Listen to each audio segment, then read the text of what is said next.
امرتسر سے واگا بارڈر کی طرف، اٹاری کی طرف، یعنی کہ ان کی طرف اٹاری ہے، پاکستان کی طرف واگا بارڈر کہلاتا ہے، اٹاری کی طرف آ رہے تھے تو اس وقت دلی وزارت داخلہ امت شاہ نے یہ احکامات صادر کیے کہ ان سکھ یاتریوں کو پاکستان نہیں جانے دیا جائے گا۔ ویلڈ ویزا 700 کے قریب سکھ یاتری اپنی مذہبی رسومات کے لیے آ رہے تھے، مذہبی آزادی ان کو حق حاصل تھا، لیکن ان کو نہیں آنے دیا گیا۔ یہ ننکانہ صاحب کی 100 سالہ تقریبات تھیں، وہاں پہ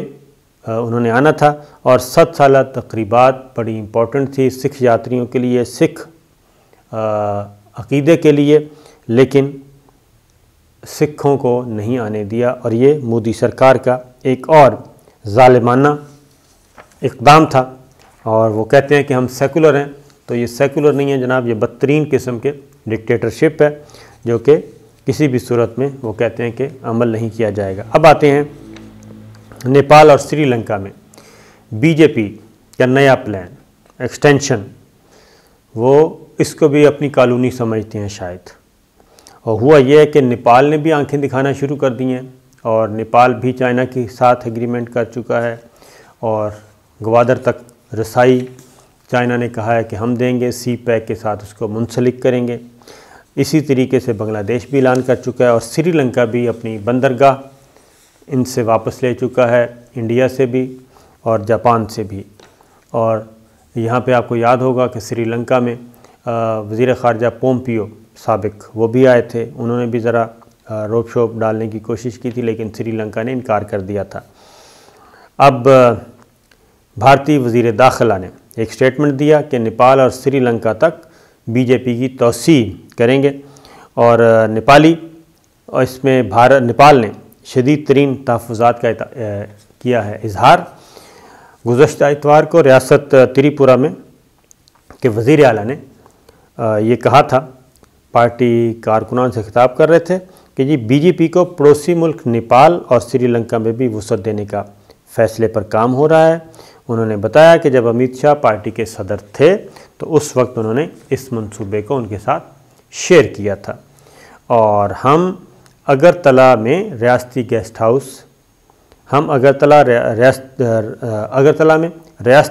ہاؤس میں بات چیت کر رہے تھے۔ اس دوران پارٹی کے ریاستی رہنماؤں اجے جموال نے کہا کہ بیشتر ریاستوں میں تو بی جے پی کی حکومت ہے۔ اس کے جواب میں امت شاہ نے کہا تھا کہ ابھی نیپال اور سری لنکا باقی ہیں، ہمیں نیپال اور سری لنکا میں بھی پارٹی کو وسعت دینے کی ضرورت ہے اور وہاں کی جیت ہے۔ تو اگرتلا سازش کے آپ کو پہلے پتہ ہے جی، وہ بھی مشہور ہے، جو کہ شیخ مجیب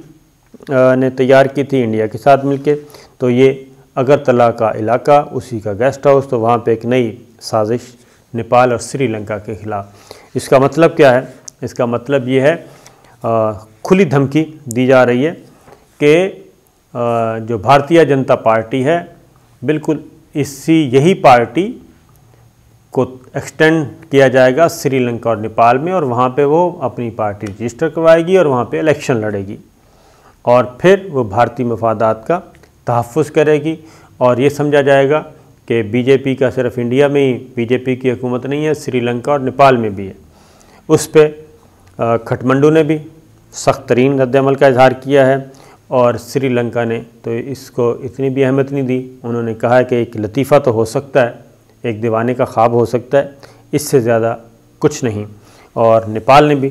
اپنے سخت ترین رد عمل کا اظہار کیا ہے، نہ ایسا ہو سکتا ہے یہ، اور نہ ہی ایسا ہونا ہے، کیونکہ یہ انڈیا جو ہے وہ یہ امریکہ بھی نہیں ایسا کام کر سکا۔ امریکہ نے آج تک کیا کیا ہے، کسی ملک پہ قبضہ تو ہو نہیں سکا، بلکہ ہر جگہ سے اس کو ناکام لوٹنا پڑا، افغانستان سے بھی، اس میں آخری افغانستان ملک شامل ہے۔ تو اگر انڈیا اتنا ہی تگڑا ہوتا تو پھر سری لنکا میں تامل ناڈوز جو تھے ان کو ہی کامیاب کر دیتا، ان کو بھی پورا اسلحہ بھی دیا، ٹریننگ بھی دی، پیسہ بھی دی، تو وہ بھی ناکام ہو گیا تھا سب کچھ۔ تو لہٰذا یہ ہے، پھر ایک اور آپ سے خبر شیئر کر لوں کہ مغربی دنیا بڑے اجلے چہرے ہیں، لیکن ہوتا کیا ہے؟ ہوتا یہ ہے کہ فرانس میں مسلم انتہا پسندی کے خلاف قانون کی پارلیمانی منظوری، اور فرانس کی پارلیمنٹ نے قانون منظور کر لیا، جبکہ ہونا الٹ چاہیے تھا، لیکن مسلمان چونکہ مسلمان ہیں اس لیے فرانسی دارالحکومت پیرس میں مسلمانوں کی ایک جامع مسجد کے باہر حفاظتی فضائیں انجام دیتے ہوئے گھڑ سوار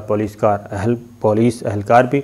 تعینات کر دیے گئے، اور نئے قانون پہ عمل درآمد بھی ہو گیا۔ مسلمانوں نے اس کو اپنی آزادی کے خلاف کہا ہے، اور آپ کو یاد ہوگا کہ فرانس میں جو کچھ ہوا تھا اس پہ طیب اردوان اور وزیر اعظم عمران خان نے آواز بلند کی تھی۔ ایک اور خبر لے لیں، امریکی فوج کے ہزاروں اہلکاروں نے کرونا ویکسین لگانے سے انکار کر دیا ہے، اور اگین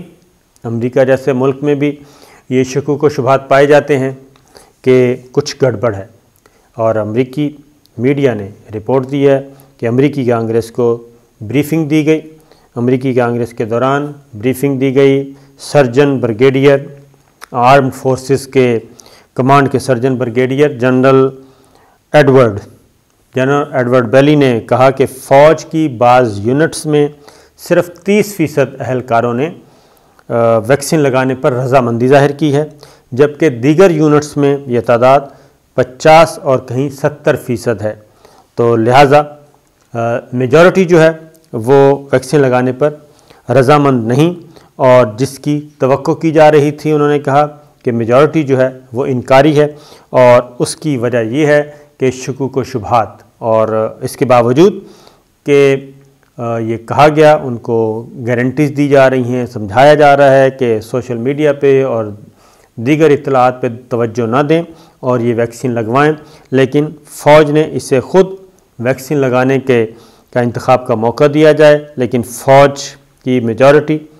نے یہ کام کرنے سے انکار کر دیا، اور اکثریت اہلکاروں کی کہتی ہے کہ ہمیں اس پہ اطمینان نہیں ہے، پہلے ہمیں مطمئن کیا جائے اس کے بعد ہم یہ لگائیں گے۔ تو فوج میں کرونا ویکسین کو قبول کرنے کی شرح عام عوام کی طرح کی ہے، بلکہ عام آدمی کے بھی برابر نہیں ہے۔ تو یہ ایک دلچسپ صورتحال ہے کہ امریکی فوج بھی کرونا ویکسین کے بارے میں وہی کچھ سمجھتی ہے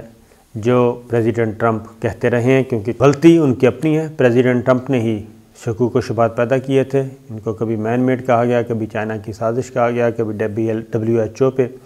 اعتراضات اٹھائے گئے، تو اب وہ شکوک و شبہات امریکی فوج کے اندر بھی پائے جاتے ہیں۔ اجازت دیجیے، اللہ حافظ۔